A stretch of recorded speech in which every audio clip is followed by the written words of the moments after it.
I think we can all agree on being very much intrigued and excited about your sound and your melodic playing style. I think those are two. Can we agree on that? That it's pretty awesome.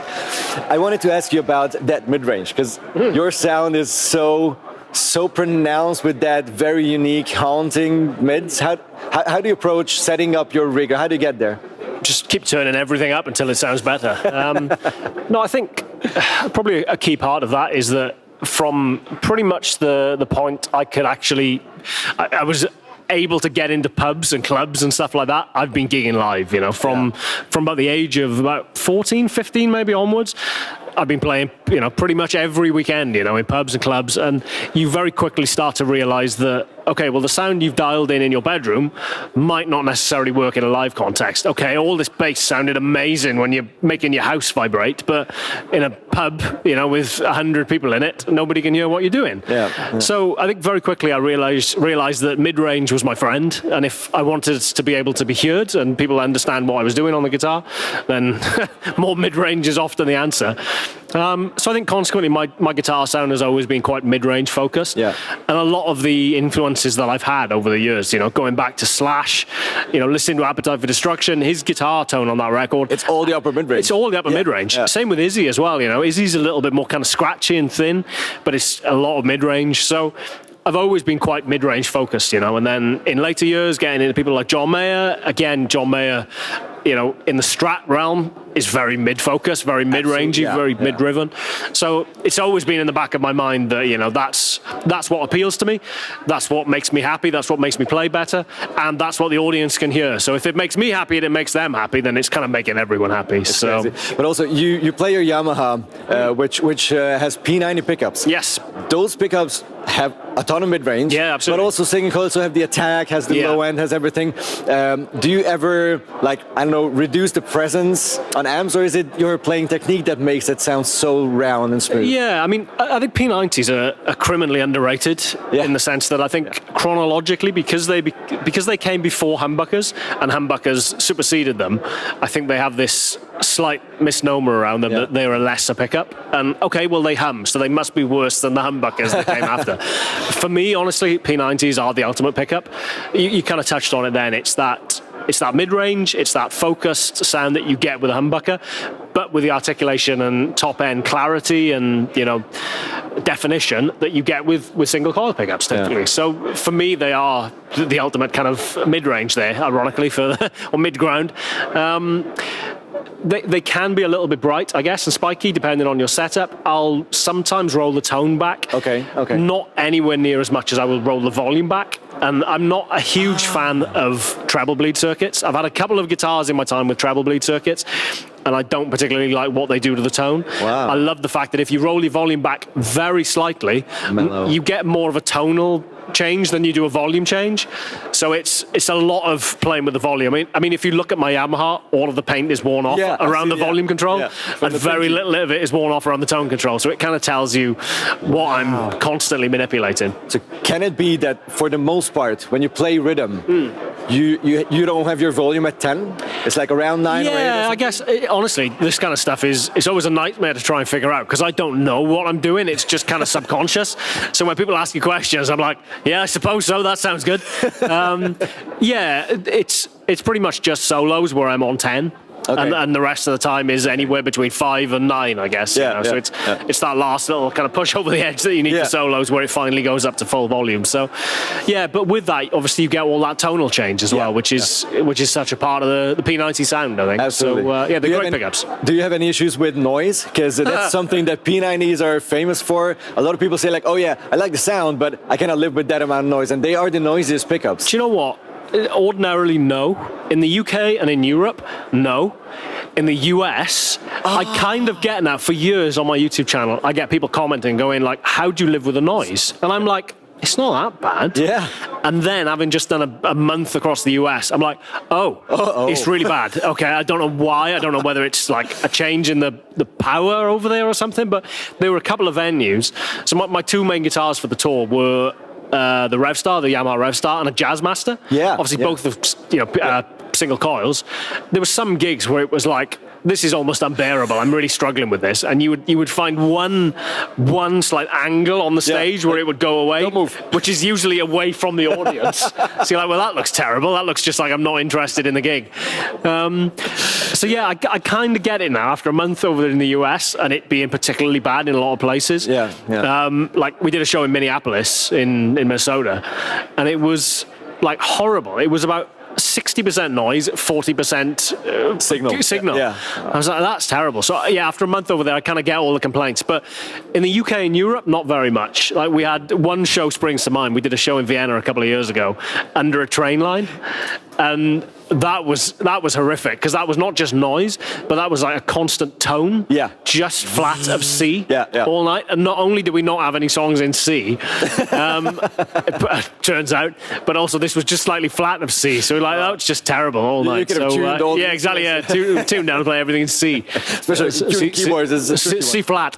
But yeah, so usually no, but sometimes in the last month, yes. That's so interesting. I had the same idea. You're the first person confirming this. Yeah. Because I also had a lot of people saying like, play a lot of tallies, a lot of singing chords. Like, how can you live with that? I'm like, there's no issue. I think in Europe we're good. I mean, weirdly, it's strange because I mean, comparatively speaking, every building over there is so new. Yeah. You think, well, they probably would have sorted the power situation out, but you play a castle in Bavaria, they got great power. So go figure.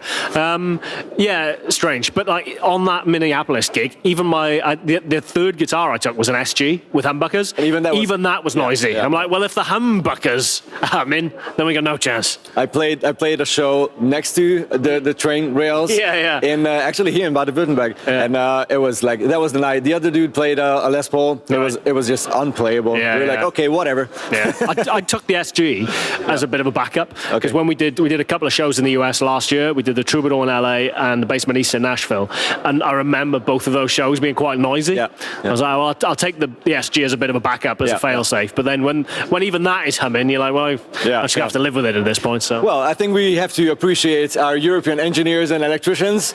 You do a really, really good job. Well done, Thank you.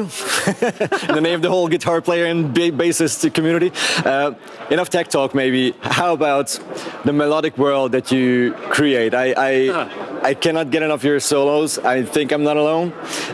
How do you approach writing whatever it is, a riff really, or a solo, of course? Do you try to get something going on in your head first and translate that, or do you noodle until you're like, that's the groove I wanna? It depends, I guess.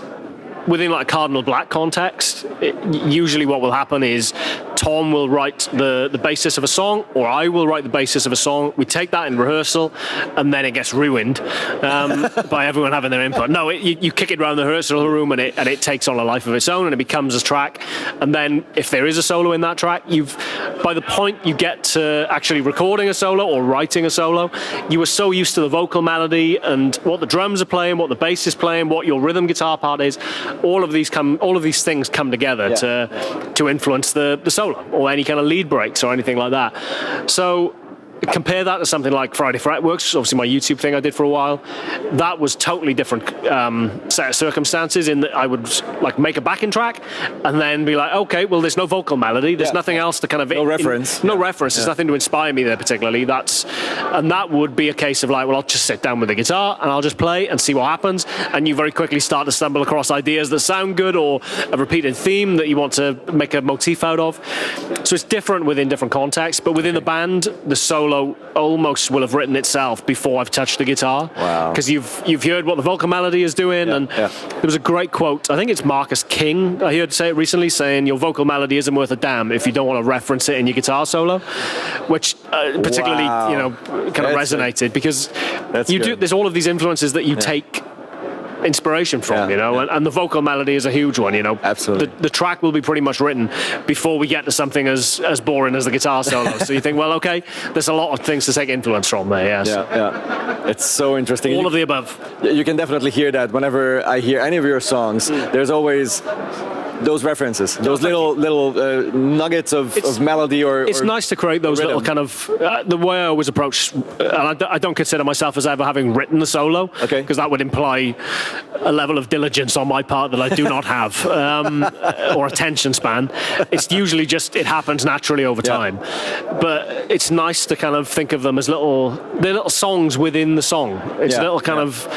It doesn't have to just be a demonstration of your prowess of like look how many ideas or notes or kind of techniques I can fit into this short space of time. It needs to be something which is the ultimate cliche these days, but serves the song. And look at the context. What is the context of the solo? Is it more often than not going back into a chorus?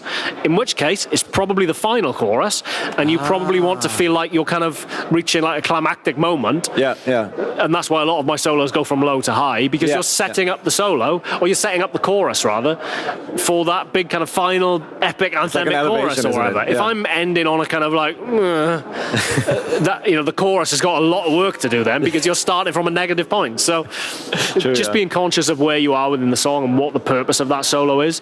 Something like Tell Me How It Feels, a Cardinal Black track, there's two solos within that song. There's the big kind of guitar hero solo, and there's a little, I don't even consider it a solo, it's like an instrumental break after the first chorus. That's the bridge, that's the way I look at that. It's a bridge between the first chorus and the second verse.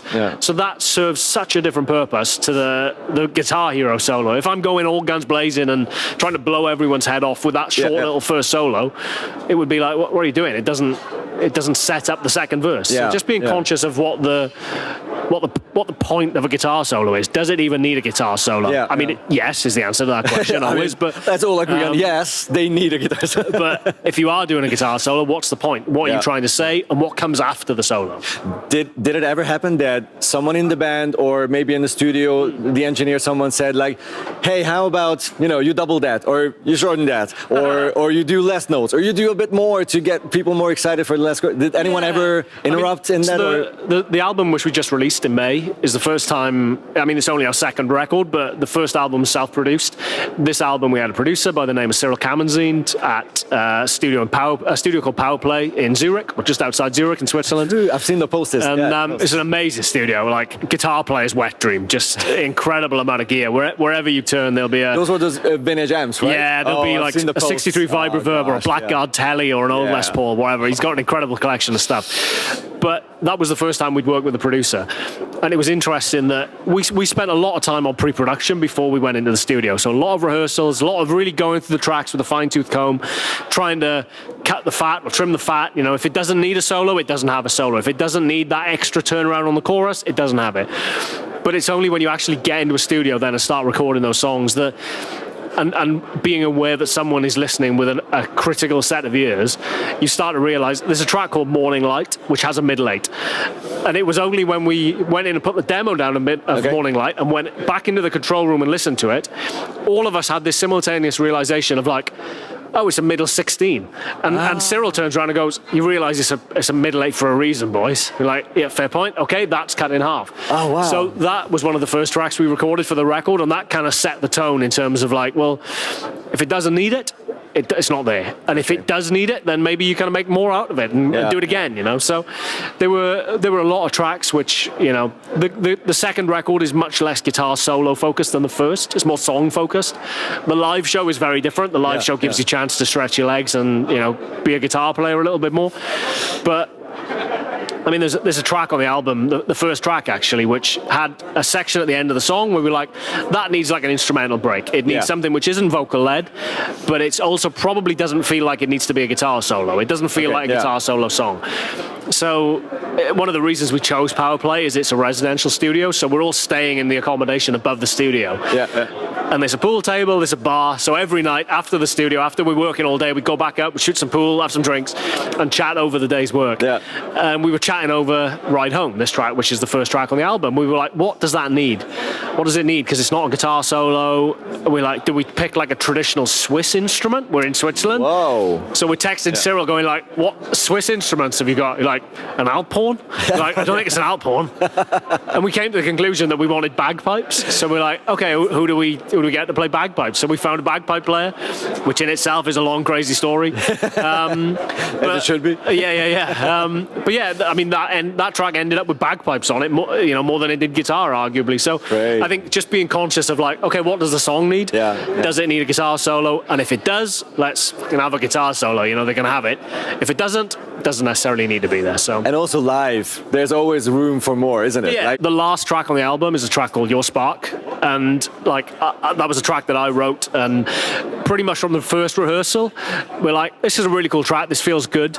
It feels like it's going to be a long song. It's quite a slow song, so by nature of the fact that it's quite slow, it elongates it. So you're like, well, that instantly disregards it as like a potential single. So like, well, if it's not going to be a single, it's going to have a long guitar solo. And I mean, the solo on that is about 2 minutes long, I guess, and it's probably the only moment on the record which is like guitars for guitar's sake a little bit, but it's good fun. So yeah, if it gives you a chance to stretch your legs and to kind of spread your wings as a guitar player, go for it. But if it doesn't need it, it doesn't necessarily need it. What are your personal plans for the next couple of months? I know it's hard to look any further. You guys were on tour in the US now? Yeah, well, we just finished the US tour. We did New York to San Francisco over the course of a month, which was awesome. I've seen a lot of little marks with sold out. Did it go well? Every show sold out in the end, which was wild. It was our first US tour, first North American tour we did. It feels a little disingenuous to say that. We did 2 shows in Canada, but I guess technically speaking, it becomes a North American tour then, say for Mexico. But it was amazing. We had no expectations going over. Like I said, we did 2 shows, or we did 3 shows in the US last year, in Nebraska, Hollywood, and Nashville. Those shows sold out, which blew our minds. We're like, okay, well that implies at least that there's an audience over there. Let's see if we can now repeat that in New York or in Minnesota or in Phoenix or in wherever, Atlanta, and like all the shows sold out, and really quickly as well. By the time we landed in the US, all the shows were sold out, which is just mental. So it was a lot of fun. It was a long month. And our transport plans didn't exactly come to fruition. We realised pretty early on into the process that we wouldn't be able to afford a tour bus. Oh, okay. For the month, we had a couple of the quotes we had back for tour buses were in the region of about $85,000 for a month. So we're like, well, we're not making $85,000. I don't think we're grossing $85,000. Never mind netting $85,000. So maybe it's not a tour bus. So we booked a minibus, like a 12-seat Ford Transit minibus. We arrive in New York, no minibus. Ford have recalled that model of minibus about 3 months ago, I think, because of like an issue with the rear axle. But the hire company didn't bother to tell us. So we ended up in 2 Ford Expedition SUVs. Oh, God. So just, with guitar cases and amps crammed around me. So I spent a month, tucked into the back of this car. So it was hard going. I don't think we'll do it in quite that fashion again, but it was amazing. It was an awesome experience. So we're back now. We're doing a UK tour throughout October. We're over to Europe then in November. We're doing Netherlands, Germany, Austria, Switzerland. We're coming over to Italy then next year for the first time ever. We're looking to try and do as much of Europe as possible, because Europe seems to like us as well, which is cool. The last couple of years, I feel like I've kind of transitioned a little bit away from the amount of YouTube stuff that I was doing into being more the kind of like a band guy, which I appreciate. I still meet a lot of people every day who are kind of like, oh, I love Friday Fretworks. That's how I found you. And hopefully I'll have the time to do a couple more of those. But, the band takes up so much time, not just in touring, which is obviously quite time consuming, but like the admin that nobody sees, I mean, it's still... Do you do most of those? It's myself, Tom and Adam are the 3 core members of the band, and we all run the band in essence. We have a manager, but on a day-to-day level, it's me, Tom and Adam. It's me designing merchandise, it's Adam fulfilling the merchandise, it's Tom that does any kind of tour logistical stuff. Tom is our tour manager, which is always funny when you go into a venue, quite sizable venues, especially back in the UK, and they're like, who's the tour manager? It's like, hi. And who's a singer? Also hi. So Tom, bless him, he's going to have the security briefs, to be shown where all the fire exits are. Oh my God. Before having to get up on stage and sing. So it's just nice to be in a position, I guess, where I can kind of just split my time a little bit more and kind of focus on writing music and playing music rather than having to sit down in front of a camera, you know, which never came particularly naturally for me. It was always a bit of a struggle and always something that I kind of had to force myself to do. But I appreciate that's how a lot of people know me. So it's nice to find a little bit more of a balance in that. For sure, And just the regularity or the frequency of Friday Fretworks was getting me down a little bit at the end, you know, kind of every you'd put it out on Friday and you would have this like enormous sense of relief of like, right, don't have to think about it for the weekend. And then Monday morning rolls around and you're like, right, what do I do for this week? What pickups haven't I spoken about, you know? So it's nice to be able to split my time a little bit more, but still dabble in the YouTube stuff when I can. So I've seen you do like your rig rundowns and like talk about subjects that are genuinely interesting and exciting for you. And that's ironically that's the stuff that I, you know, it was always the editing bizarrely that I enjoyed. Really? Which I think I'm in the 1% of people who let's say swap that. jobs. Like I record your videos and you edit mine, please. But like editing for me was always, you know, the kind of I would have to film and sitting in front of a light would give me a headache, and then it would be like, right, it's all shot. I'm going to go sit in a coffee shop now and just edit and watch the world go by with some headphones on. Exactly, coffee. Just kind of coffee and be a coffee wanger for the afternoon. So that was always the part that I enjoyed. But the shooting of them less so. But it's doing them infrequently, like I do at the moment. It's just enjoyable. I love doing it then, you know, and it brings my love of YouTube back a little bit. Absolutely, No, I personally, I think many people do appreciate it. Whenever you get to it, do that as well. Yeah, absolutely. And just get us on board for whichever tour, you know, backdoor diaries and like, you know, all those things. It's really enjoyable. It always helps plug tours and albums and stuff like that as well. It has a positive effect, which is good. You know, it's all cool. Thank you so much for taking time for me and for us. Thank you, everyone. Kris Black, everyone, give it up for him. You can't see this on YouTube, but there's 15,000 people sat here. It's an arena. Thank you, Wembley. Thank you so much. Thank you. Vielen Dank. Vielen Dank. Auf Wiedersehen.